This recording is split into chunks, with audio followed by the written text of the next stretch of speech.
What's up, everybody? I'm Clint Scott. He's Rob Bro. Welcome to Red Raider Recon, brought to you by Cantex Roofing. That's all true.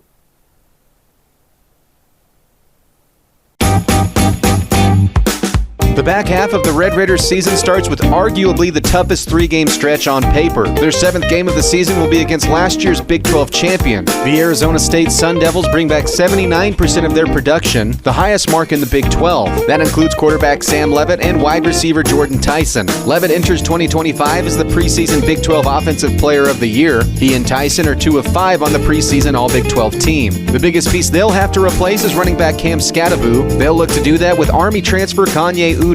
Last season when this pair faced off in Lubbock, it was the Red Raiders who came out on top 30-22. After that, it's a home game against Oklahoma State. The Pokes are coming off their worst season ever under Mike Gundy, finishing 2024 with an 0-9 Big 12 record. That doesn't mean that last year's matchup didn't come with unexpected fireworks. Tech won a shootout 56-48 in Stillwater. This year's matchup will have more than just the action on the field. It will also be the night Graham Harrell will be inducted into the Ring of Honor. In the final game of this stretch, the Red Raiders will try to do something they haven't done since 2008, win in Manhattan, Kansas. The Kansas State Wildcats have owned this series in recent memory, winning the last 8 games and are 12-1 in the last 13. The Cats return their signal caller Avery Johnson after leading K-State to a 9-4 record in his first season as the starter. Head coach Chris Kleiman also has something only he, Dave Aranda, and Kenny Dillingham can claim, a Big 12 championship. With Joey McGuire looking to join this Big 12 shortlist, it just might be this 3-game stretch that gives or takes away a spot in Arlington. All right, Clint, at this point in the schedule, we've talked about the non-conference. We've talked about the first 3 conference games. We'll go to the second to last set, the stretch run, I would call it, the second half of the season. And I think you and I, heading into this stretch of games, maybe expect 5-1 or better. I think would be satisfied with 5 or 1 or better. If the one is not, let's say, an Oregon State or even like a Houston, like I would really like to beat all of those schools. But if Kansas or Utah pop you off and you're 5-1, I think you're happy with that 6 games into the season. You know what's funny is if you're 5-1, just without me knowing the results, I'm just jumping to, I think what everyone's jumping to, like, okay, you lost to Utah. You started out, right. But it would actually be more beneficial to you in some ways if that loss was to Oregon State. However, I mean, that would not help you for even if then you get to a college football playoff. That's going to be holding you back and almost guarantee you spot 11 or 12. Yeah, and you have to win the Big 12 to. Yes. Yeah. There's not much wiggle room if you lose to Oregon State. To get in the playoff, you've got to win the Big 12. But as a whole, again, without seeing how that plays out, if you're 5-1, you're in a really good spot. Depending on how the loss was, there could still be plenty of frustration, but I think you're in a really good spot heading into your toughest 3-game stretch. So you have the big road game against Utah in that stretch we talked about last week. In this stretch, 2 massive road games. We'll start with Arizona State. You're facing 3 really interesting coaches in a row. Kenny Dillingham is now kind of the wonderkind, if you will. Arizona State, let me ask you this. Do you think that they are being underrated in the Big 12, specifically in the Big 12? You know, I want to say no because Sam Leavitt's getting his praise and Jordan Tyson's getting his praise. And I think that defense is well thought of because of the returners. But maybe if you go to like Waco 97-3 or Manhattan 97-3 or even this Double T 97-3 or the Golden Knights 100.7, whatever it is, I do think that maybe it's, well, can they do it again though? Kind of conversations. Yeah. Because I don't really have. I know that us around here certainly think highly of Arizona State, but what should they dictate?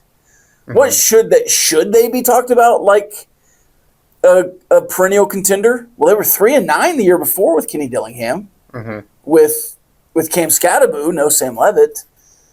So I don't know. I don't know what we should think of. Have they earned the right to be the number one?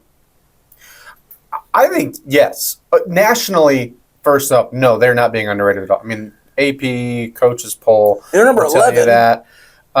They're, of the 3 teams, maybe 4 teams that I've seen be picked most from like national talking heads when they're saying this is my 12-team playoff. Yeah. They're certainly one of those 4. Seen plenty of Utah, seen some Baylor, seen a little bit of Tech too. But as far as I don't think the Big 12 coaches are underrating Arizona State. But to what you said, I think Big 12 fans are looking at Arizona State, and maybe this is just them thinking, hey, there's a lot of contenders in the Big 12, which I do think is true. But I think in some regards, I think they are. And I think the biggest thing is we're misremembering as fans how Arizona State won a Big 12 title last year. Because we see Cam Scattaboo, who, again, I'm not trying to slander his season. He was really special last year. But it was the defense. And then Sam Levitt was really, really consistent as a young quarterback. The biggest attribute that I think he had was he just played clean football. He played clean, efficient football. I think they have the best receiver in the Big 12 in Jordan Tyson. And so if it's just Cam Scattaboo that have people hung up, can they be the same? When you look at a team that brings back that much production, the most in the Big 12, by the way, that's a team that isn't having to worry about the, are we going to have to get all of these new pieces to fit together? This team knows how to win with Arizona State. I think it's kind of funny, and I'm not saying they should be the outright favorite for everybody. I'm not even saying that everybody should have them in the Big 12 championship game. But on some of the stuff that I've seen, there's no shot that they make it to Arlington. That's where I'm confused. I'm like, what did you watch last year? I think in the Big 12, Kansas State gets more respect, but I think that's a perennial thing. Yeah, more so than a this team thing. We'll get to that in a little bit. But even if you look back at Arizona State's last year, they hammered Wyoming. Yeah. Wyoming was awful last year, first year with the new head coach. Mm-hmm. Then you go with a bad Mississippi State team. You need a huge fourth quarter to win that game by 7. They take Texas State to the deep end of the pool, 31-28 at the very end, and I thought Texas State had an opportunity to win that game. They really aren't competitive against Texas Tech until the fourth quarter, where they kind of score a touchdown at the end to make it an 8-point game. Mm-hmm. But Tech controlled that game from basically halftime on. I was never worried that you were going to lose that game in the second half. They beat Kansas by 4. They beat Utah by 8. They lost to Cincinnati sans Levitt. Not Sam Levitt, but Sans Levitt. He was not there. Cousin of his. And then we go by 21 against Oklahoma State. They didn't win a conference game. By 4 against UCF at the worst part of their schedule. Mm-hmm. They were awful at that point in the year. And they won by 10 against Kansas State, which I think was their best win of the year. BYU gifts them one with turnover. That's the game that Tyson gets hurt as well. Tyson gets hurt. They hammer Arizona, and then they hammer Iowa State. Mm-hmm. I thought they were really, really good across the last few weeks. But it was Arizona and then Iowa State. I thought they should have been more competitive in that Big 12 championship. Yeah, they just got punched in the mouth. Weird. And in a way that never happens to Iowa State. They just never found any sort of footing. And then they fought back to a double overtime loss to Texas. So some would say that if a right call is made, they win that game. In that middle stretch of the year, I was not impressed with Arizona State. And by the end of it, I was like, well, I don't think they're very good, but they kind of survived the Big 12. Mm-hmm. And then, they go out and beat BYU. And it's like, okay, well, they did that. They just beat Kansas State. They did that in 2 weeks in a row. And you're like, okay, well, maybe they're good. And then they hammer Iowa State. And you're like, okay, well, they're playing well right now. Mm-hmm.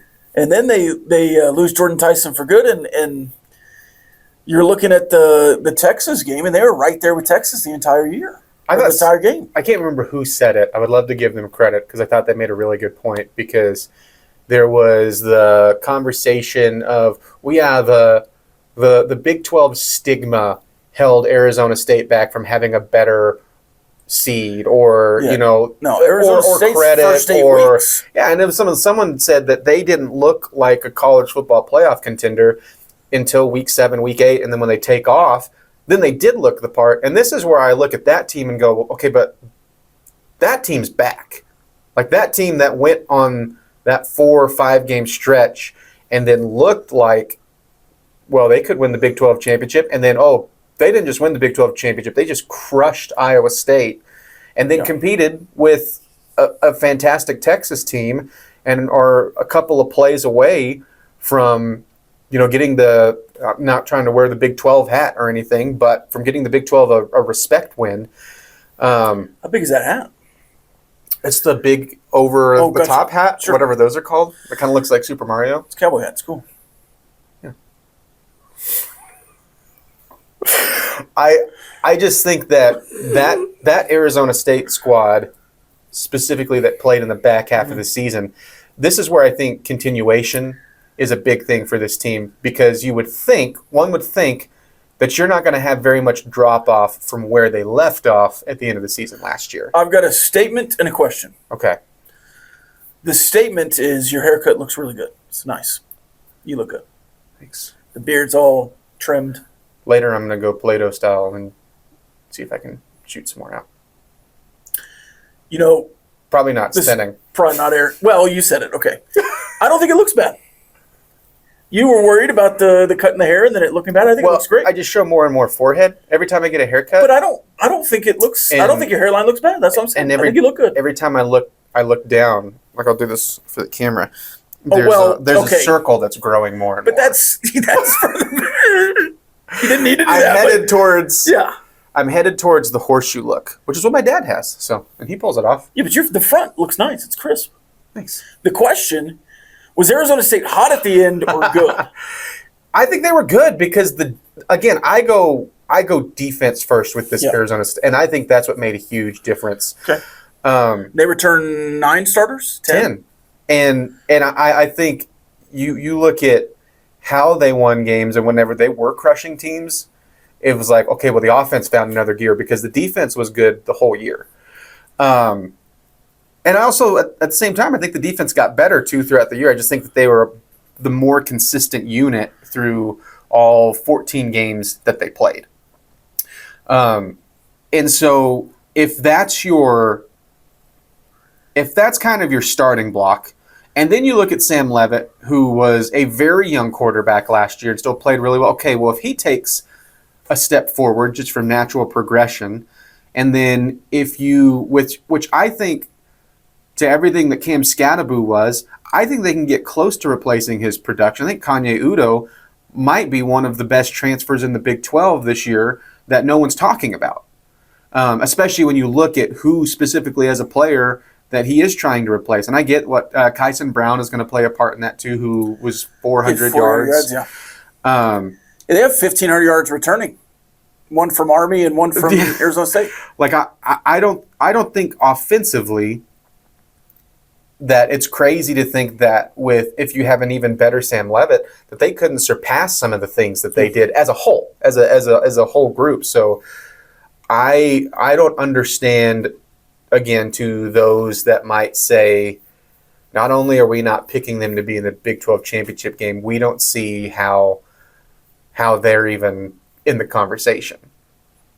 Yeah, I've not heard that much, but I have heard that selectively. Again, that's not national. Around the Big 12. That's not, and maybe it's just, and I've seen it some here too, because it's like, well, we beat them last year, so why wouldn't we beat them on the road this year? Which is funny. Yeah, and I think that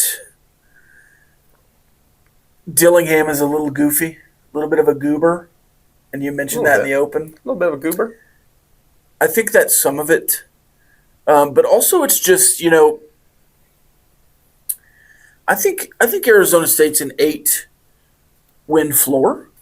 Mm-hmm. Like, I think they're going to be very good, but can they get to that 11-12 win mark with a Big 12 championship or a playoff berth? That's the difference. And I think they can. Yeah. Will they is another question.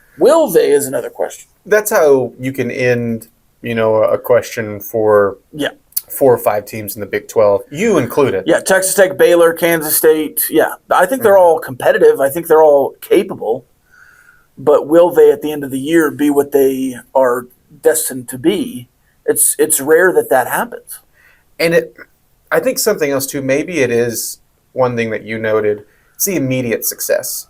Sometimes it's like, oh, man, Kenny Dillingham knows what he's doing, and he's about to dominate college football for the next 30 years or be a big name in college football for the next 30 years, whatever. The other thing is, too, okay, well, what if they just had a little bit of the TCU conversation? Now, I get different team, different results, whatever. But TCU a couple of years ago, when they're making a run to the national championship game, didn't win the Big 12. Something we'll talk about. Something we said with that was, well, the ball kept bouncing their way for 12 regular season games. You still have to be good, right? Yeah. To take advantage of that. But in some ways, I think maybe the ball bounced their way a little bit. Now, again, not to the same extent because you go 7-2 in Big 12 play. But if you have a year for Arizona State where, let's say, the ball isn't bouncing your way, or it's 50-50, or whatever, however you want to say that, is this Arizona State squad good enough to overcome some of that? And I think that they are. And I do think that it's more along the lines of, I'm a goober, yes, but I'm more and more impressed with how Kenny Dillingham has gotten players to buy in. And then also, yes, it helps when you win a Big 12 championship, but was able to retain a lot of these players. I was out on Kenny Dillingham heading into last year and most of last year, but I really bought in on him down the stretch as well.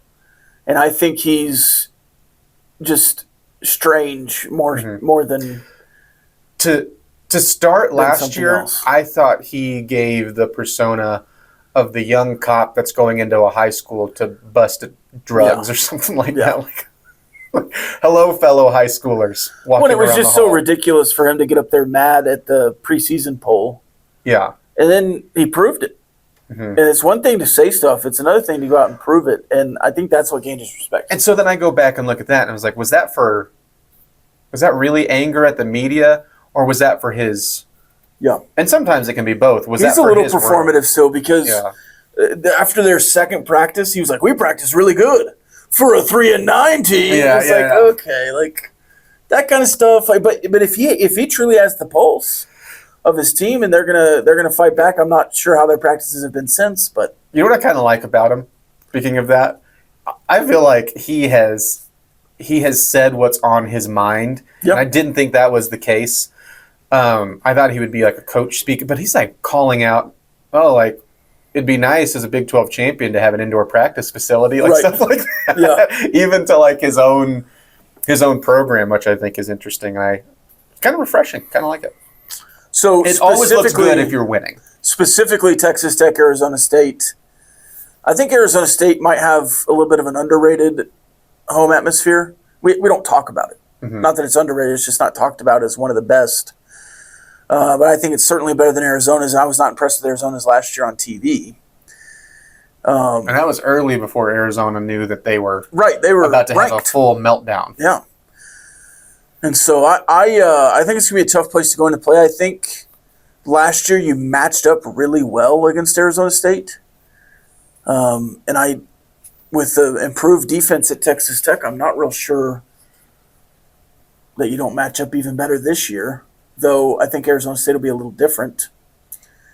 Will that defense be what they were at the end of the year? Will they need to get back to that point? We don't know. But I think that this game is a coin flip. I mean, we gave percentages in the last couple episodes. The percentage here for me against Arizona State would be, I think you have like a 51% chance to win. I think you have a true opportunity. Maybe 49. Maybe you give them the edge because it's in Tempe. I think I would lean towards, until we see these teams play, I would lean towards the 49% because I do think you have to give that team credit. But I'm with you. I think I'll say this. I've said this all off season, and you could say it again here in a little bit when we're talking about the Kansas State matchup. You have the ability to beat any team in the Big 12 at any location. You do. The roster's that good, but it goes into these big games. Will you? And this feels easily. I mean, it's one of the 3 make or break games. It's something that we've hammered in the offseason, but it's because it's true. I think when you look at Utah, you look at Arizona State, and you look at Kansas State, and you have 2 in the stretch. If you're going 2-1 in those games, well, I'd like to think that you're 11-1 and you're in Arlington. If you're 1-2, you're probably a little stressed, but I still think that you're landing a spot in the Big 12 championship game. And on the other side, for any of those games I just talked about, the flip side of that too is you're not just losing a game if you drop it to, in my mind, someone that won't use it and would say the same thing if you want it, right? Because if it's Arizona State, that's a huge win on their schedule. Home or away, for you're going to be a big game on people's schedules. Mm-hmm. And if I look at who I think the three favorites as well, they just happen to be on the road. I don't think you face a true favorite at home this year. I think Kansas and BYU could be like Big 12 spoilers for other teams, but I don't view them as favorites to actually get to Arlington. But we'll see about Utah. If they win that first game, they're certainly going to be feeling that way. Arizona State, Kansas State, certainly in that conversation. So it's not just losing like a big game for you. We also have to think about like the repercussions. Like, well, that's a big advantage for them that they got that win. So I think it's interesting, but I would lean Arizona State as far as where you should put the percentages. Sure. So let's go to the next contest. You're back at home after the trip to Arizona State. Mm-hmm. And it's a team that was really bad last year, but took you to the wire. At least toward the end of the game, it was still competitive. I think you needed to. In fact, I think it was just a 7-point game there at the end. You needed a big, defensive turnover, touchdown, fumble recovery with Jacob Rodriguez involved. Yeah, and every time you scored to kind of put it away, they would score again. But that quarterback's gone. The rest of the quarterbacks are gone. Haas Haney's in. Zane Flores, I guess, is back.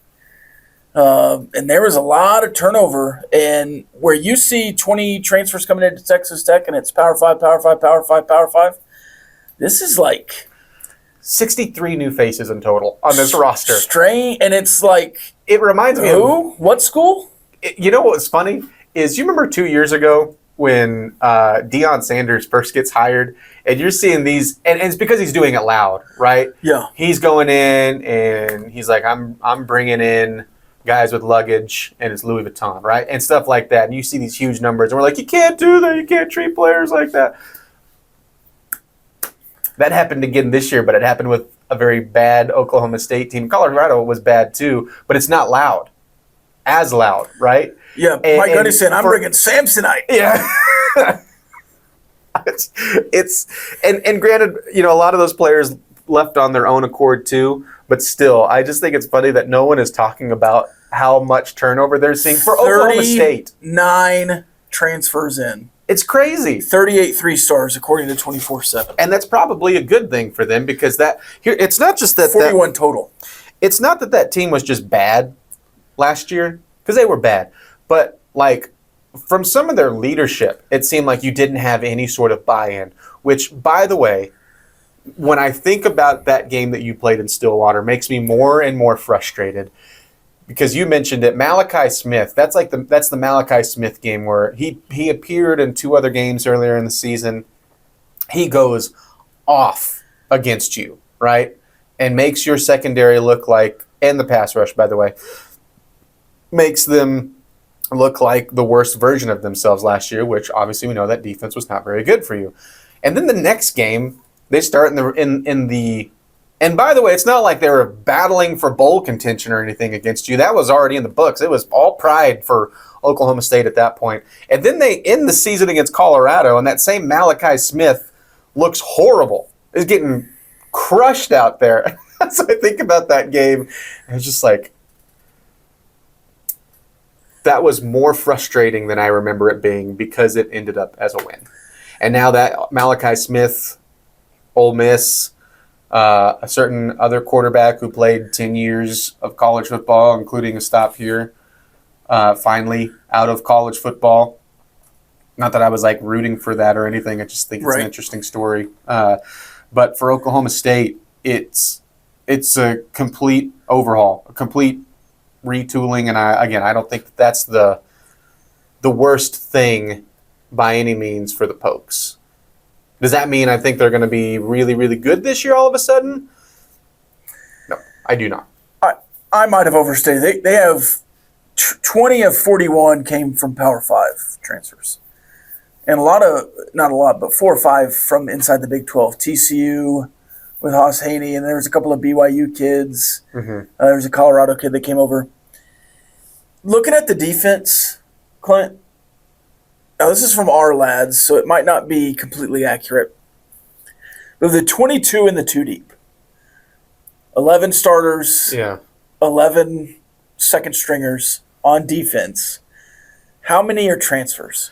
I think defensively, and I'm cheating a little bit because I'm trying to go off of memory. I think it was 8? 7. It was 7. 14 in the 2 deep. Oh, sorry, in the 2 deep. In the 2 I went starters. There's 8 starters that were playing at other schools last year. Kyron Duhan, Demarion Thomas, Malik Charles, Trip White, Brian McCoy, Jalen Davies, Mordecai McDaniel, and J.K. Johnson. The returners, Cameron Epps, David Kabongo, and Iman Oates. And this goes for the offense, too. A lot of those guys were also guys that were, for the returners that they have, because I think it's like 4 total starters, and 1 offensively, 3 defensively. And that doesn't also mean that all 3 are starting on the defensive side, by the way, if you're looking at like that depth chart, which seems pretty accurate. But even of the guys offensively and defensively that are returning and are starting, why were they not seeing the field last year? Now I get one player in that equation, and that's a running back because he was a freshman, and you had Ollie Gordon last year for Oklahoma State, who did not have the year that the Pokes wanted him to, nor needed him to. When a few of them were seeing the field, I think ahead of their time because of injuries, like Kabongo. Mm-hmm. He's a true sophomore. He played last year, burned his red shirt because he was on the field after the injuries from their 2 stars. Mm-hmm. I could see this going 2 ways, and only 2 ways. Okay. I don't see them being middle of the pack. I think they're either 3-9 or like 8-4, but a couple of games there at the end kind of put them out of contention. I think you and I are a little different because I see this going 2 ways as well. And it's one of those ways, the 3-9 mess. Yeah. I can't imagine. I think my projection for this team,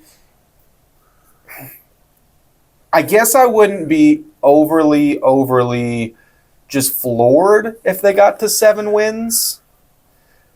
But I would probably lean towards putting that ceiling at 6 wins overall. And part of it is because you look at their non-conference, it seems like they're destined for a 2-1 start because they're at Oregon. Yeah. And so if this team's going to be bowl eligible, well, suddenly they have to win 4 Big 12 games. I think that's going to be easier said than done.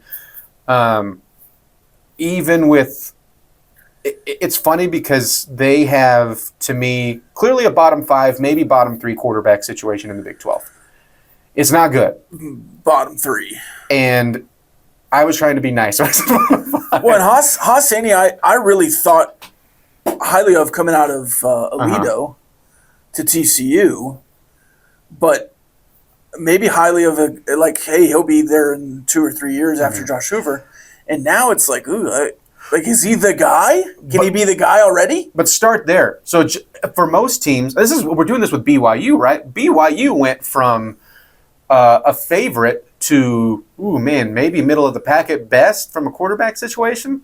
And I know the smirk, I don't even think Retzlaff was that great last year. I might be in on Bear Bachmeyer. That's what I'm smirking at. Oh, okay. 6'2", 225. Seen a couple clips. But that's how we viewed it, right? So, yeah, 100%. This is going to just the quarterback mess for a bad team.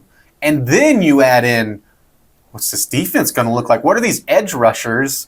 Which, by the way, I do think are interesting. You mentioned one, Kyron Duhan. He's a sophomore edge rusher from UTEP, played as a true freshman last year. The other one is Malik Charles on the other side.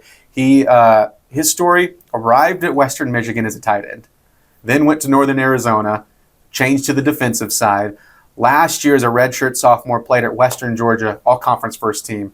look crazy good at that level, but still, like, that whole defensive front, you're going, what do you have here? Yeah. That's not a recipe for success. Ton of turnover on the offensive line. None of these things add into, for me, boy, I could see that team being a sneaky good pick in the Big 12. Or not even a sneaky good pick, but a winning conference record in the Big 12. We did ceilings and floors on the end of the bench, 9 to noon, 100.7 the score weekdays. And I said 6-6 was a ceiling. Mm-hmm. And I'm much closer to that than potentially like an 8-4. But it just feels like to me that this is the classic Gundy. Nobody thinks they can do it. Because last year there was some expectation at Oklahoma State. And they completely tanked. Not like huge expectations, but there was expectations to be a Mike Gundy team. Well, the year before was the year that the 3-9 was supposed. Well, maybe not the 3-9, but this team could miss a bowl game for the first time, however long it's been, 20 years.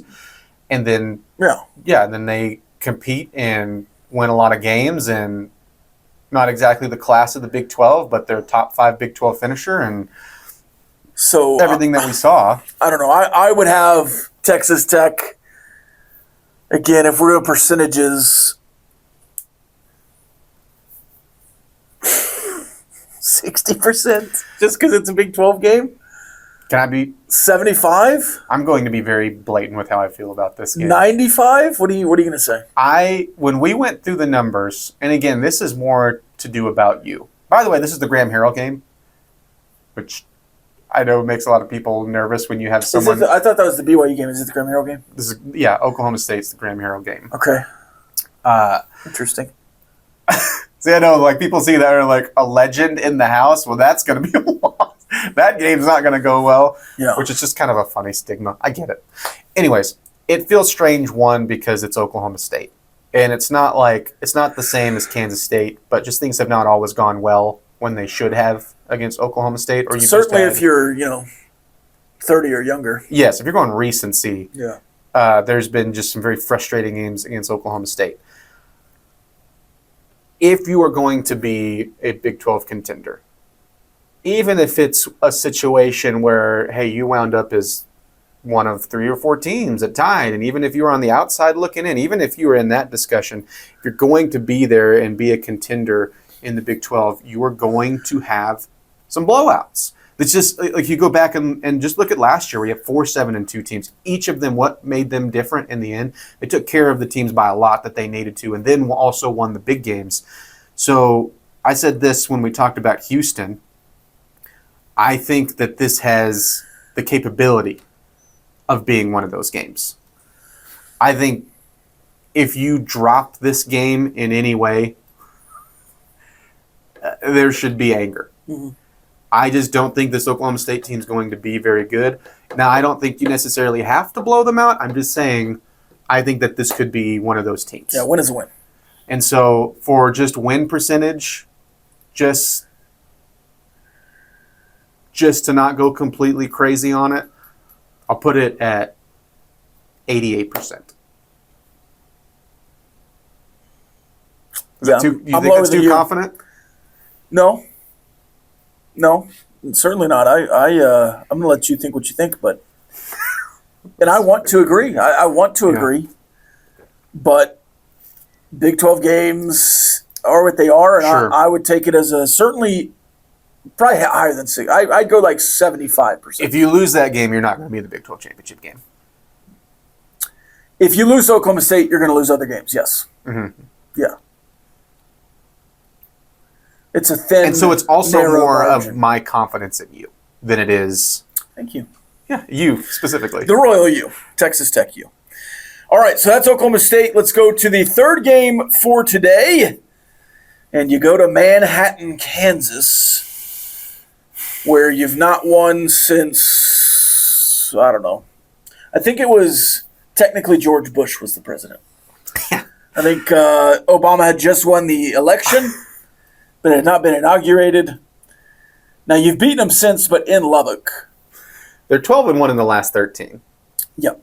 Which you haven't beat them in Manhattan since 2008 was the year. Yep. And then you beat them again in 2009, but that was in Lubbock. And then you beat them again in 2015 when DeAndre Washington ran all over them. There was the game that fired Matt Wells in Lubbock where you're up at halftime and don't score in the second half. And then there's the game in first-year McGuire. The game in 16, first-year McGuire with Adrian Martinez and Deuce Vaughn running all over you. Well, and then there was the penalty and the go for it on your own 30-yard line. My bad. That was year one. I was thinking year two. Year one was frustrating. Year two is where you bring back some injury conversation, and also for them, where that was kind of the first, if I'm remembering correct, on their end, they were going, is Will Howard the guy? That was in Lubbock. And then Avery Johnson, that was year two. And then Avery Johnson, that's like the game that sparked everything that annoys me about the conversation around Kansas State. Yeah. Yes. Sorry, 2016. But you even go back to Manhattan in 16, and what was his name? Lee gets a pick six on Patrick Mahomes to kind of ice the game. And then you're in a position to kind of do a Hail Mary at the end, and it just didn't work. Yeah. So, there's been some really frustrating. And in between, there was the game, what was this? Probably in Matt Wells' second year, 2020, where you're in Manhattan. It was 19. Anyways, you're in Manhattan, and you've got him on the ropes, and then Deuce Vaughn scores a rushing touchdown and a receiving touchdown. Kind of boom, boom at the end, and it's like, okay, well, never mind. And that was against Will Howard because Skylar Thompson had been injured early in the game. Yeah. So, look, history says Kansas State's going to win this game, but you look at Kansas State and you look at Avery Johnson, who's to say, because he has improved each year, right? And he set a record in passing touchdowns for Kansas State last year. Now, if you heard record for Kansas State, what would you say? Like 35, 40, 50? 25. He threw 25 touchdowns last year. Yeah, I wouldn't have guessed that high because they do not have – they've had – don't get me wrong. They've had some really good, like nationally good quarterbacks come through there. Yeah. They have never had a – and part of it's been because of the offense. And this is where you have to go with the system and they make kings out of 3 stars. It was the Bill Snyder way. Certainly. And it was smart and it won a lot of games. But when I was realizing that and they're like, hey, record-setting quarterback right here, then I was thinking of all of the quarterbacks that I think have been outstanding, like going back to like L. Roberson. Yeah. And then Colin Klein coming through there. Well, that's not that surprising. Right. So you have Avery Johnson. If I think he can take a step forward and be even better. Will he? I don't know. And then you kind of look at the rest of it. The running back, I think, is really good. But can he be good for 25, 30 carries a game? Because he was kind of a flash to the Lightning last year. Well, this is part. I've got some frustrations here, and yes, I'll do. Here's your disclaimer, and Josh, if you want to, you can put a disclaimer right here, Kansas State hater, and that's fair. I've got some frustrations in this offseason. One of them, you already noted, somehow they have turned into the, like, well, I don't know who. Kansas State's always good. Let's pick them to win the Big 12. And yes, they won it in 2022 when they weren't even the best team in the conference still, which made that year even funnier. Shout out again, number 2 to TCU in that squad. And then they have, as we've labeled, one of the Mickey Mouse championships that they tied for back in 2012 with TCU, I think, again that year. Yeah, and then Baylor won the next couple. And then you have the one that they won, speaking of L. Roberson, way back in 2003.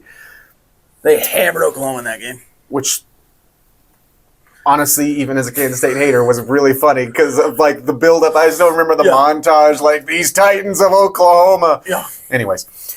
I just think it's funny that they have turned. I said if you are picking Kansas State, it's like ordering chicken fingers at a steakhouse.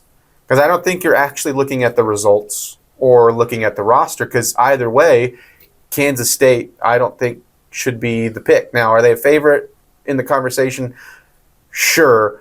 But for those that are just picking Kansas State and you're going, oh, well, they're Kansas State. That's the mindset I just do not understand. The other frustration that I have from this offseason is more to credit DJ Giddens, what you just talked about. As much as we've talked about Scattaboo for Arizona State, well, they're having to replace, to me, one of the more underrated running backs from last year. And I understand the Big 12 was loaded with good backs last year, but DJ Giddens was outstanding for them, not only as a rusher, but also as one of like the comfort receivers for Avery Johnson. And I think that's a big deal. And so can Dylan Edwards replace everything for that? I don't know. I think he's got a very high ceiling, but this turns into a question mark on the offense. And then you also go to what you said. Well, does Avery Johnson take that next step? And here's the thing. He's an outstanding runner. He's a very inconsistent passer. Even with that, by the way, shout out to Matt Wells, OC. That should give you a lot of confidence, right? Yeah, we'll talk about that. Even with that, with his strengths, and they do some RPO, and they certainly give him the option to take off, and I think that's something he's talked about in the offseason. I didn't always do that. And that's not shocking for still a younger quarterback, right? But still, he threw the ball a lot last year for a guy that was completing 58% of his passes. I mean, in attempts was like, or in yards, 54th. In completion percentage, in the 90s. In college, like, those numbers don't make sense from an efficiency thing. And whenever you have games that he lost, and in some of the big games, multiple interceptions. So can you – I don't think it's even for him starting out, can you get better at the deep ball? Can you be – I just don't think that that's in his wheelhouse. To me, it's more can you clean up some of the decision-making? Can you use your legs like he's talked about in times where you really make a defense pay for it? Because then you will be a nightmare. I don't want to make it seem like I think he's an awful quarterback or anything like that. I just don't think if you're not playing to your strengths, then you're leaning more towards the side of average, and you're not that. Yeah, I'm going to take Kansas State from a 5-4 Big 12 squad to the championship in Arlington. And then the other side too is, can you just play more efficiently when it comes to some of the easier passes, because those weren't always gimmies for him. But I think there's a reason why when you look at Kansas State, who defensively were as good as they've always been, conference play, best run defense in the league, pass defense, they weren't schlubs either, running game was really good. When you look at all of those things, well, then what was the weak link there of what made them a 5-4 team? And not only that, but had to survive games against Tulane and Kansas when they were still a mess. Things like that. Why were they dropping a game to Houston? But I think there's an obvious – I think they might be the most – they're going to hinge on their quarterback play more than anybody else in the Big 12 to me. Look, I'm really impressed with Dylan Edwards. Mm-hmm. In a smaller sample size last year, similar to Quentin Johnson. I think they're actually really similar, except he was doing it in the Big 12 last year. I think he had 75 carries for 550 yards, It's above 7 a pop. But in relief of DJ Giddens. Can he be the guy? I think Jace Brown is a really good wide receiver. Also big that he's back for Johnson. Will their other guy, Duran Bradley, who couldn't really even get on the field at Boston College and was a huge kind of flop for Texas Tech in his final year here, though he did flash at Texas Tech, will he be able to kind of revive his career there at Kansas State? And then they have Sterling Lockett, you might know the name, and then 3 other transfers along with Duran Bradley, Jerron Tibbs, Jeremy Davis, and Caleb Medford. So I'm undecided on their wide receivers, though I really like Jace Brown. I really like Dylan Edwards. I'm not really familiar with the rest of what they have in the running back room.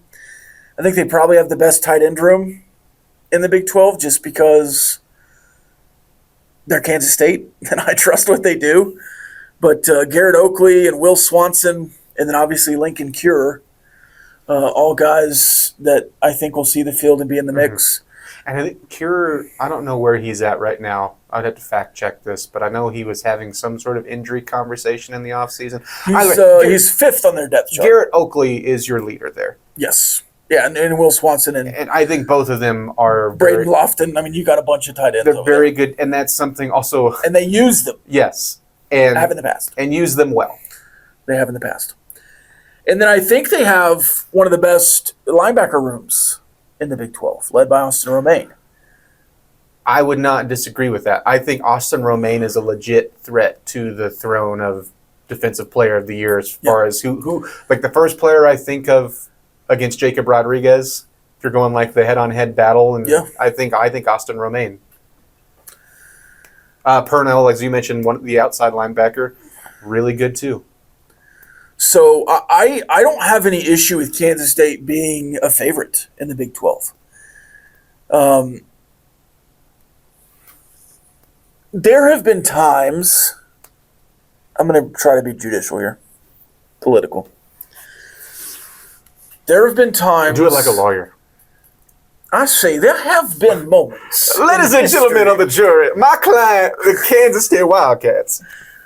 No, I will have order in this Big 12 court. I think Coach Kleiman at times has been soft. A crybaby. A crybaby. You know, media, don't be mean to our players. Be careful what they read that. That kind of stuff.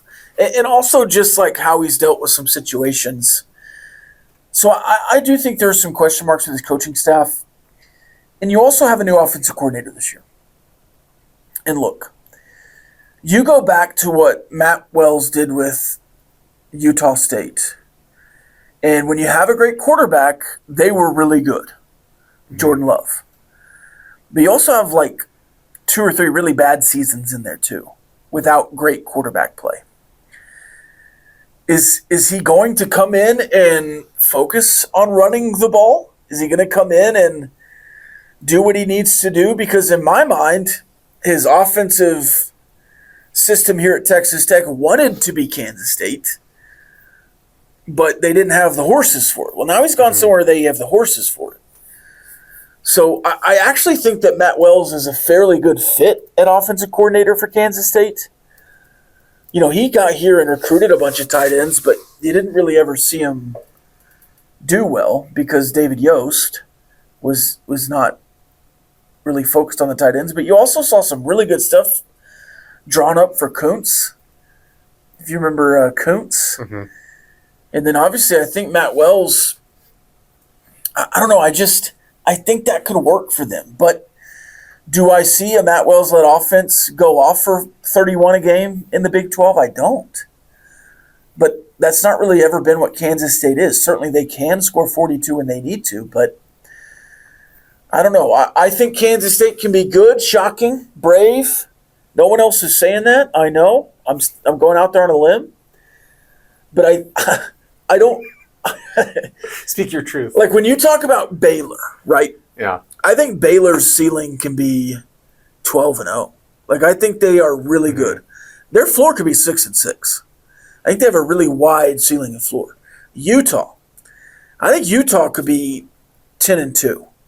But their floor, if Devin Dampier doesn't translate and that offensive coordinator is not built for the Big 12, they could go 7-5, 6-6. The thing with Kansas State is I think their ceiling is similar, 10 wins, but their floor might be 8 or 9. Like they're just going to be what they are.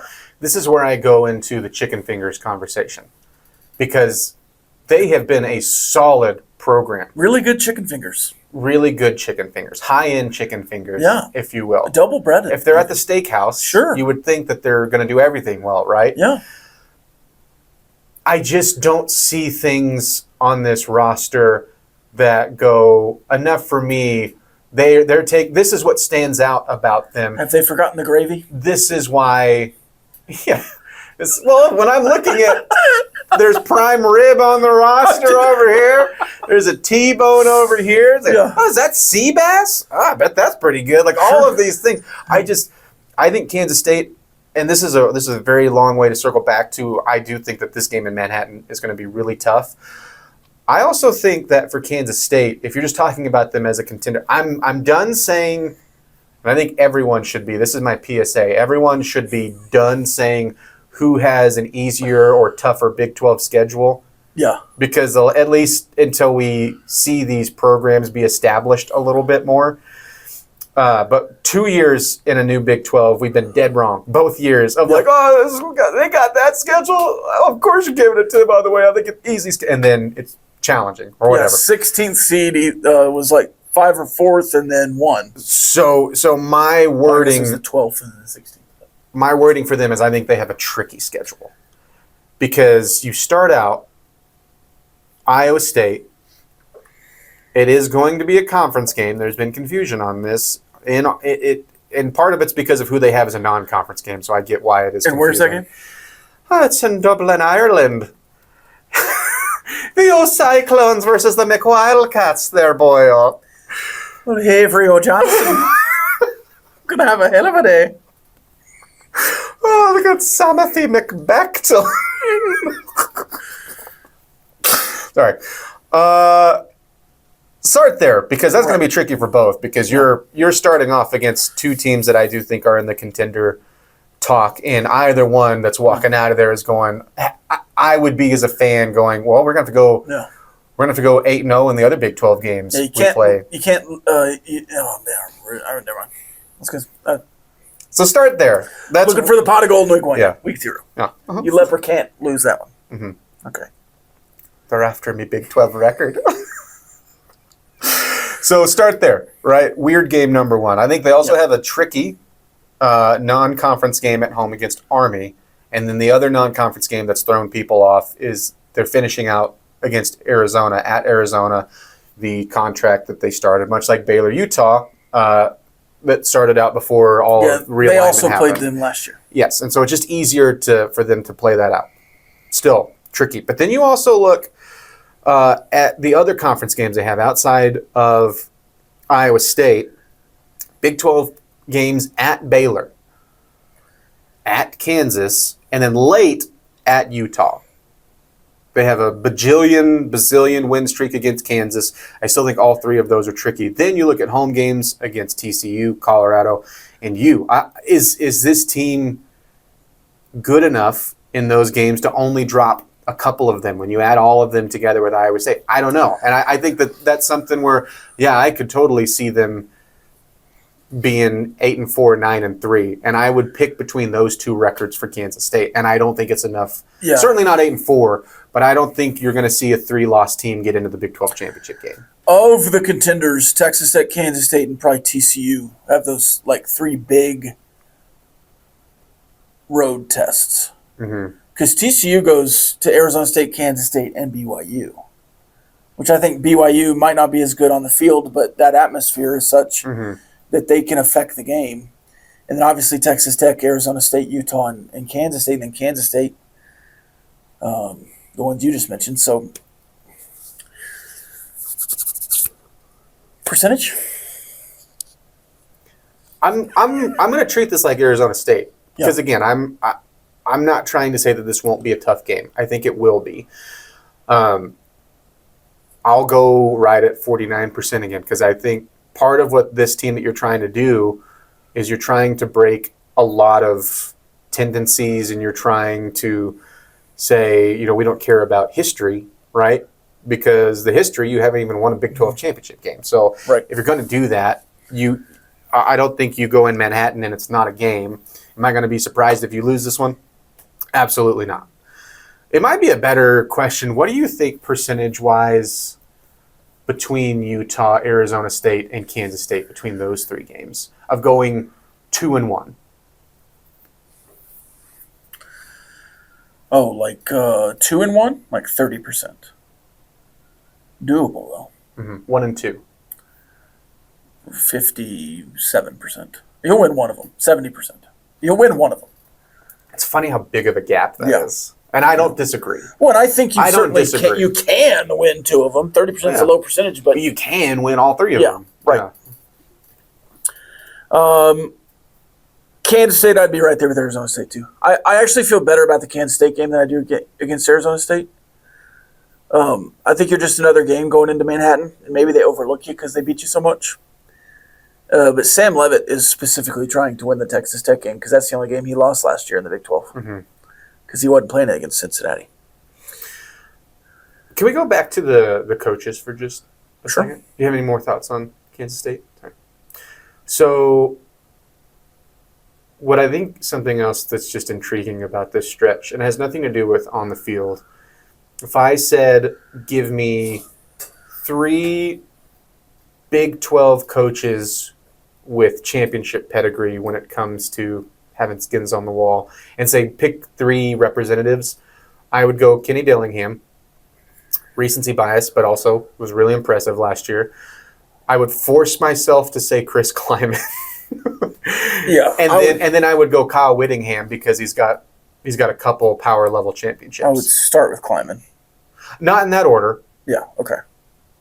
I don't know what order. If I went championship pedigree, I would probably take Whittingham first. Well, only one of these has multiple national championships.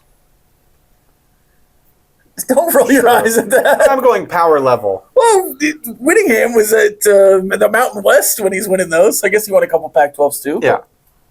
The week down Pac-12. Loser conference. All right, go ahead. As you were saying.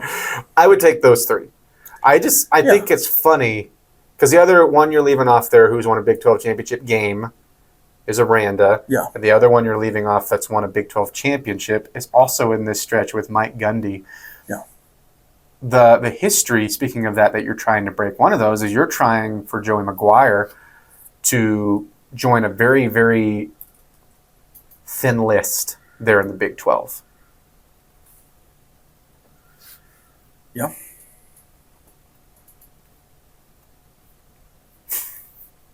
There's really nothing more to that. No, I was just seeing, hold on. Did Rich Rodriguez win? Did he win the Conference USA last year? I have this list. I think he did. I think he won it Yeah, twice. because he's So got. we could also put Rich Rod in there with He's two got conference he's got championships. 10 total. If you wanted to go way back and count Big East ones, Yeah, he as won power level. He won 1, 3, 2, right? 3. This says 4. 4? He tied 3 times and won an outright. 03 to 05 and then 07. Yeah, that's right. And then Jacksonville State last year in Well, then Conference he USA. won floor with Glenville. Glenville in the West Virginia Intercollegiate Athletic Conference. So I think Rich Rod probably 5 or 6 on the list, but because it's been a while. So he has not won since 2007, and then obviously in the A-Sun he won 1, in the Conference USA he won 1, both with Jacksonville State. Because if you wanted to do that, if you wanted to play that game, you can go like, well, Willie Fritz has an American title. Yeah. Scott Frost has an American Conference championship. Okay, of those. Brent Brennan won in the Mountain Hey, West. Scott Frost has a national championship, buddy, 2017. All right. Redo the list. Okay, but I agree that Whittingham and Kleiman are probably 1, 2. Yeah. And then certainly Gundy with a bunch of 10-win seasons, though he just got the 1 Big 12 title. He played in another one. Aranda feels weird to put on that list because he's been so up and down. It's been very inconsistent. But he does have a Big 12 championship, a yard away from being Mike Gundy's second. So, yeah, I think you have some really good Big 12 coaches in this stretch. This is actually what I was getting to. You have those 5 names, right? However you see them. If you picked one of those 5 to run this year's Texas Tech roster, something weird happened in a made-up land where McGuire wasn't available and you used some of that oil money to steal a coach away. But you keep the staff? Yeah. Whittingham.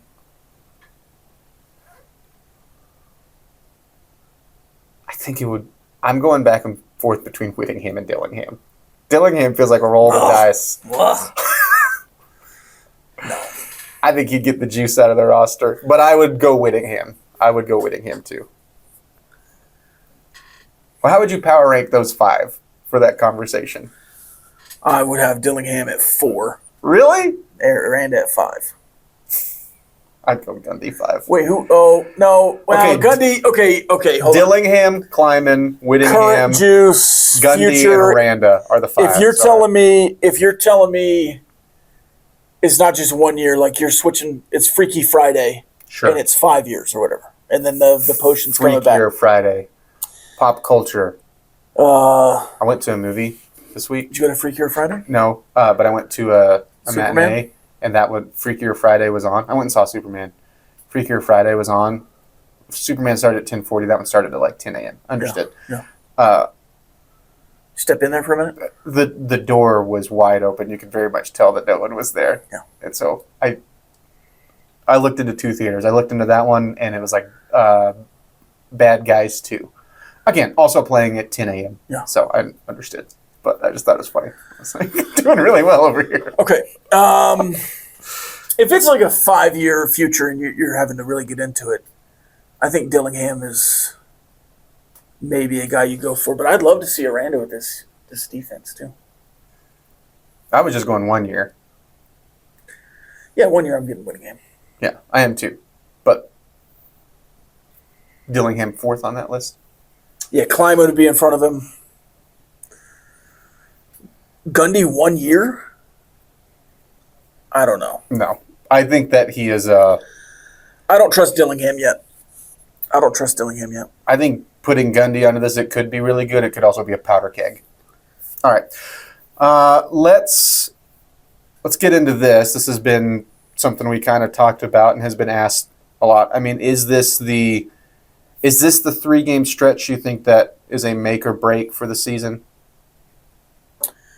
Oh, yeah. Yeah. I think there are other games, but this stretch is the most important stretch. And it's 2 road games.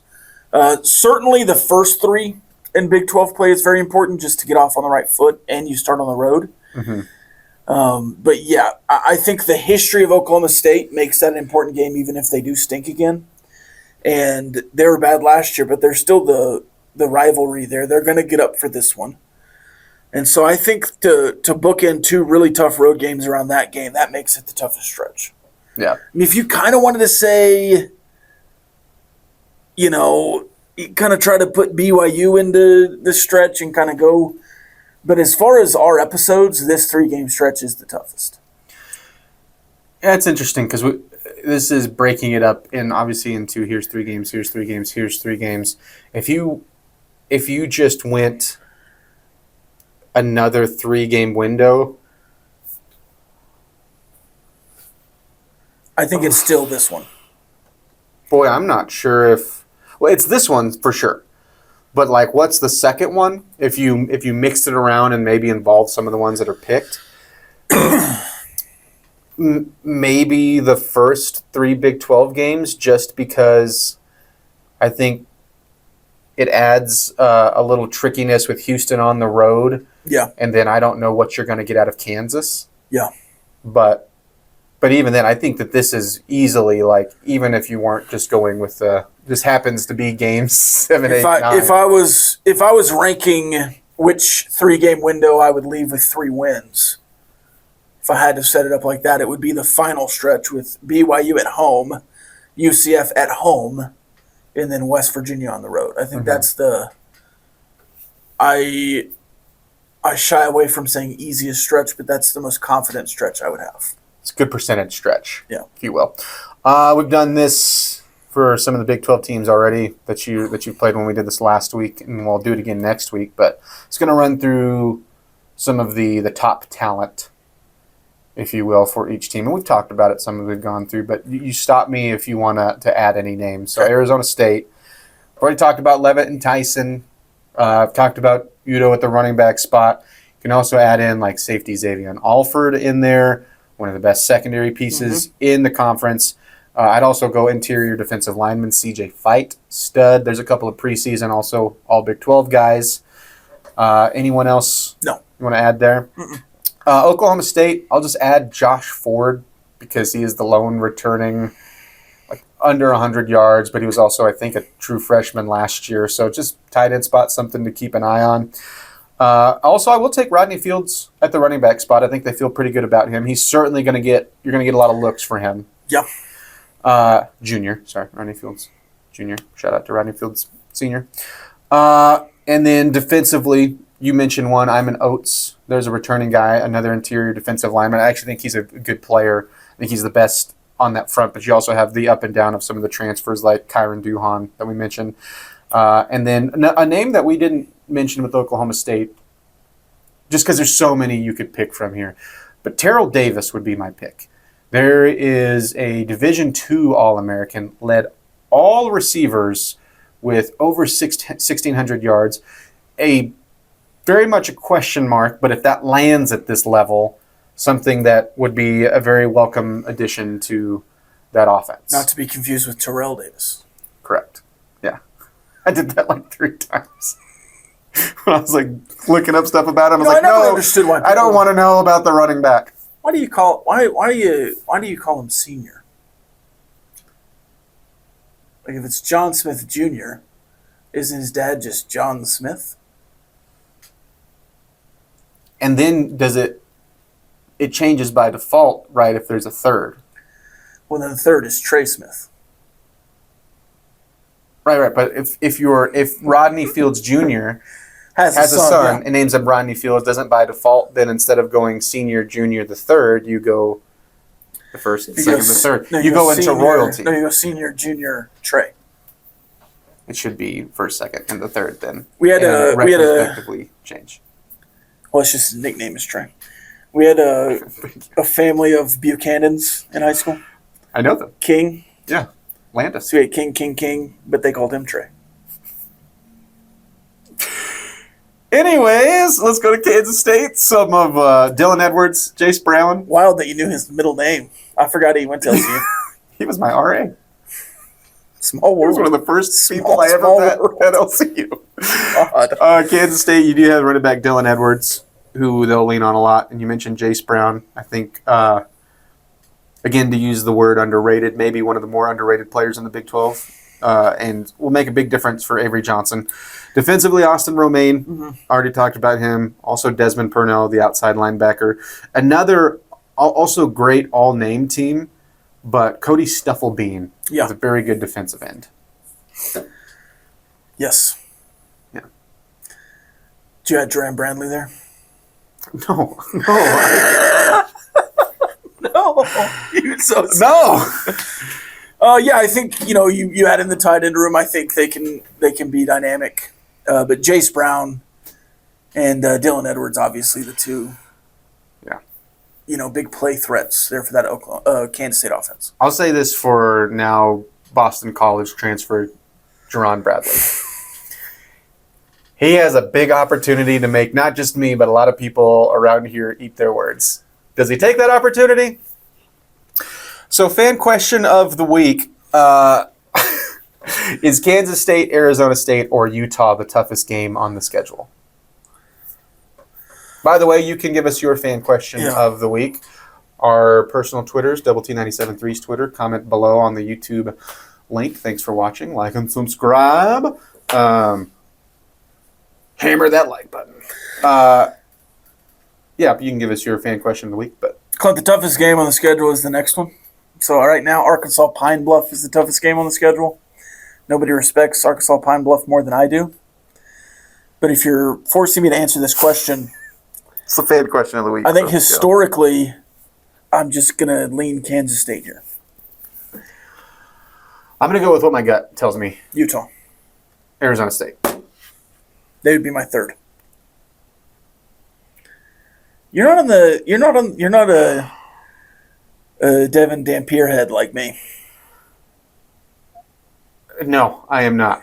I think they're all going to be tough in their own way. Yes, yeah, certainly. I just think who's the best team of those three, and it's Arizona State. So there's my math. And if you went just environment, they'd be third on the list. But I also think that they don't have. You're not going to go into a place, especially with how much that matchup should mean, to like a bring your own energy. Yeah. Is Kalen Ballage going to be there? No. Kalen Ballage not walking out that door. Any final thoughts? Yeah, I got a final thought. 2 weeks away. I don't know. Next week we will do the final 3 games of the regular season. And then after that, right before we start, we start your season. Right before you start your season, we'll get into Big 12 official projections. We'll go over some of the teams that aren't on your schedule, like a Baylor, like an Iowa State, and all that stuff, and give you our breakdown for that. Other than that, appreciate all the feedback. Appreciate you watching. We'll see you next Thursday.